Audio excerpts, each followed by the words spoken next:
Hey everybody, what's up? Yeah, as you see down there was my Oscars review, and I have to say I thought it was an okay Oscars show. Seth MacFarlane, I will say this, he was a good he was a good choice, but I don't think he was the best choice. I understand that he's younger, and perhaps they want to aim for a younger demographic when it comes to these, but I do have to agree it was kind of a mixed reaction with him. It was kind of a mixed bag. Excuse me. It was kind of a mixed bag. I mean, he said some. He did bring a lot of humor. He said some things that were appropriate, some things that weren't. To me, here's what gets me. You have William Shatner of all people having to show up on the Oscars as part of this routine. It didn't make sense. Seth MacFarlane, from what I understand, is a funny enough guy, if you will, that he doesn't need a person like William Shatner. He doesn't need anybody at times. Yeah, do a dance number and all that with some people. That's fine, and we saw that. But it's like, honestly, you're going to have William Shatner go back to his Captain Kirk deal, do a futuristic thing? It doesn't make sense.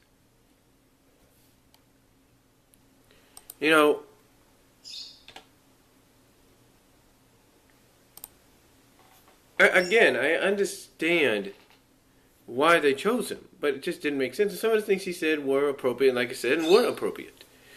But, I don't know if he'll be brought back next year or something. I think honestly, they need to bring in somebody that will kind of be a mix.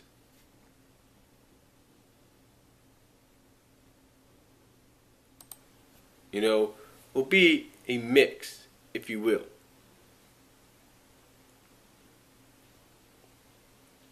Someone that will, kind of be like, okay, I can target the young demographic, but I can also target the older demographic. Someone in between.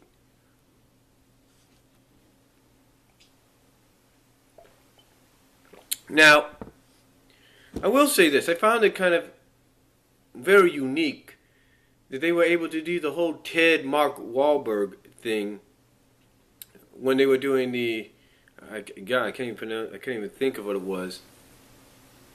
The Sound or something. I can't remember. When they were doing their two presentations, I thought it was cool.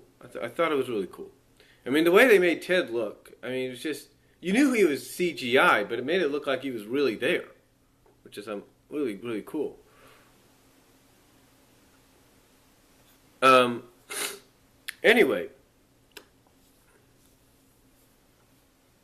Anyway, overall, I thought some of the performances, like the songs and stuff, were pretty good. They did a musical segment where they did 3 musical segments in one. They did Catherine Zeta-Jones, to paraphrase Doug Walker, doing her number of All That Jazz from Chicago.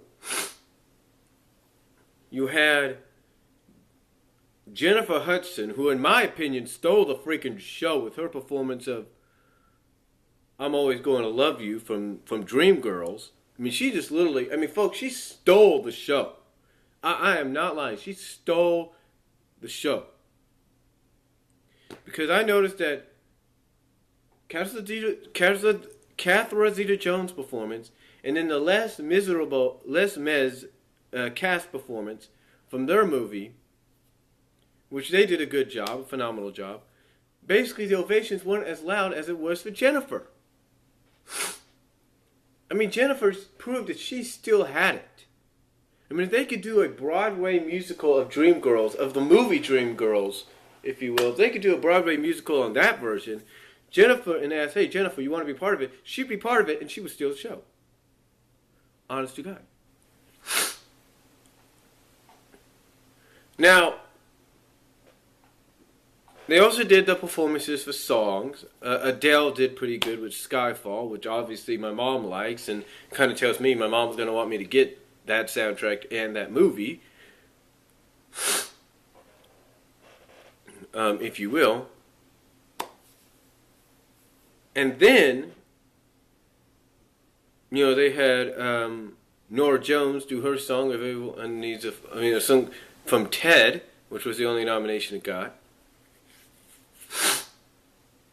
And, of course, you had other songs from, like, Chasing Ice. I never heard of that one. Life of Pi, Pi's Lullaby. It's whatever. Overall, though, good performances. Now, the winners... Now, I will say this. I know a lot of people are hating on Kristen Stewart from last night. And I could tell. I just looked at Kristen when she was up there with David Radcliffe and doing their presentation for the nomination deals. And I looked at this, I looked at her and I said, you know what, she doesn't seem happy. And then when they viewed her in the audience, she didn't seem happy. And I don't blame her, honestly, because the night before they had the Razzies, and she, I think, got Worst Actress or something. So apparently when you're told, hey, all the effort you put into all 4 of these Twilight movies, if you will, all 4 of these Twilight films, oh, by the way, you were the worst actress of them all. It doesn't really sit well because because whether you like the movies or not, and personally I don't like Twilight, I mean, I'll be honest with you, but when you put a lot of effort, or try to put a lot of effort into a film series like that, and you're basically given the title of worst actress in the worst picture ever of the year, you're not going to be too happy. I mean, I'm pretty sure she felt that Twilight at least deserved Academy Award nomination somewhere. But still. Anyway, the winners. Let's talk about this. Let's talk about one of my personal favorite categories, Best Animated Feature. Now, the best animated categories. Let's just put it that way. The best animated short pretty much was a lock. It was Paperman, no doubt about it. It was good. I saw bits of it on YouTube because it's on YouTube. You can watch it, and I thought it was good. I thought it was fun. I mean, it's a great blend of CGI to make it look like it's traditional Disney 2D animation. And then Best Animated Feature, which was a real surprise because I thought Wreck-It Ralph, he'd won at the Golden Globes, was going to walk away with it. Because that's the most recent, it's one of the most successful and talked about. Instead, Brave got it. And I'm not knocking Brave, because I like Brave. I got the damn movie. I recorded it off pay-per-view. But Brave got the nomination. Got the win. And I think the reason for it is because it's more like set in a time frame to where if movies are made, it's more like, that's kind of more of the Academy's flavor, if you know what I mean. But anyway, I'm happy it won. Disney can at least say they have 2 of the best animated pictures of the year, Golden Globe-wise, Annie Award-wise, and Academy Award-wise. At least Disney this year proved they are back on the map with these wins. What else?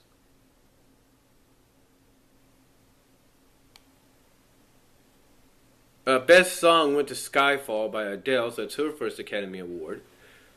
I think the original score, went to Skyfall as well. I'm not sure. Let me check.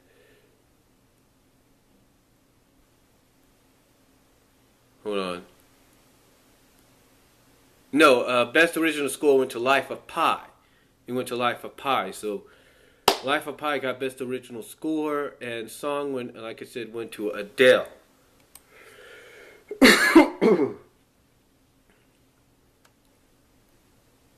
Yeah, so Adele got, for Skyfall, that one. Best Actor went to Daniel Day-Lewis, who won it who's the first actor to win it 3 times in a leading role for Lincoln. I think Jennifer Lawrence won for Silver Linings Playbook, which is kind of a surprise because I thought it would either go to Naomi Watts for The Impossible or the older lady because it was her birthday, or Jessica Chastain was a young girl, but instead Jennifer Lawrence got it. And I think when they showed the clip of her being when they announced her nomination in the clip of it, I think it's obvious why they gave it to her. Let's see, Anne Hathaway was very much surprised and honored. She got the best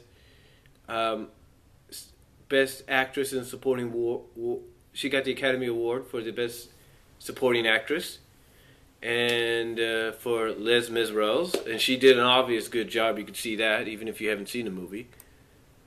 Christopher Waltz for Django Unchained. That's good. Which was kind of a surprise there.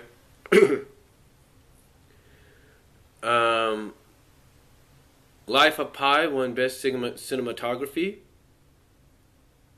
Life of Pi also won Best Directing for Ang Lee. Ang Lee. Here's a guy that did the Hulk movie back in the early 2000s. People didn't like it. I don't understand. Argo, of course, won for film editing. Amour won for Best Foreign Language Film. Les Mis won for Makeup and Hairstyling. Production Design went to Lincoln.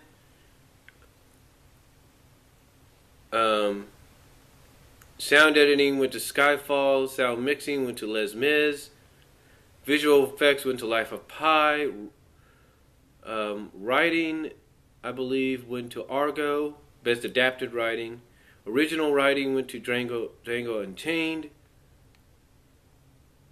And then also you got short film went to Curfew, live action. Short film.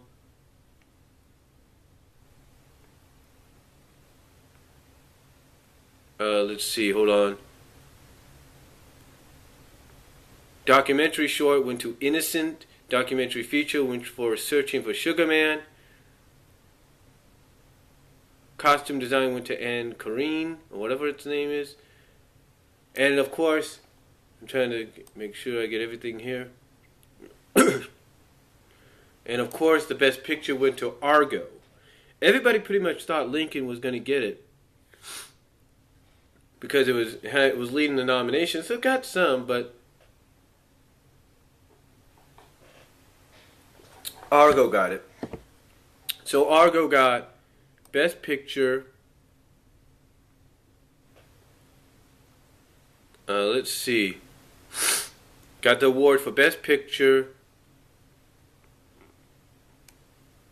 Film Editing,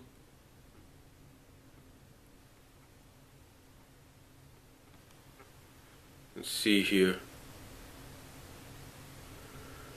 Trying to find where it's at.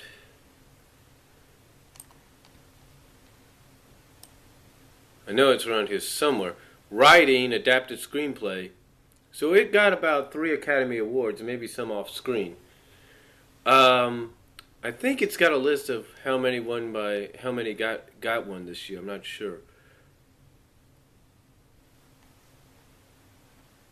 But yeah, those are your winners. And again, let me check my time here. And again, I thought it was a decent one, but Seth MacFarlane, I don't know if he'll be back next year or if they'll bring somebody else in. Again, I think maybe they'll bring somebody in. If it's not Seth or whoever else, they might bring somebody that can balance out the age gap. And to me, honestly, I think honestly the Kodak Theater is a good place for it. But I think if you really want to show that the Oscars are the big time, or like the World Series, the Super Bowl, the WrestleMania of movies, of the movie award shows, then you need to do with it what you do with the Grammys and all that. You need to put it in a big arena. And if you have to use the Staples Center, fine. If you have to use the Pond, fine. Doesn't matter. But you put it in a bigger venue, because that way it makes it look more spectacular, and you have more room to do a lot more other stuff. So overall, that's my thoughts on this year's Oscars. Comment down below. Let me know what you guys' thoughts were. What did you think of it? Do you think Seth will be back? and I'll talk to y'all later.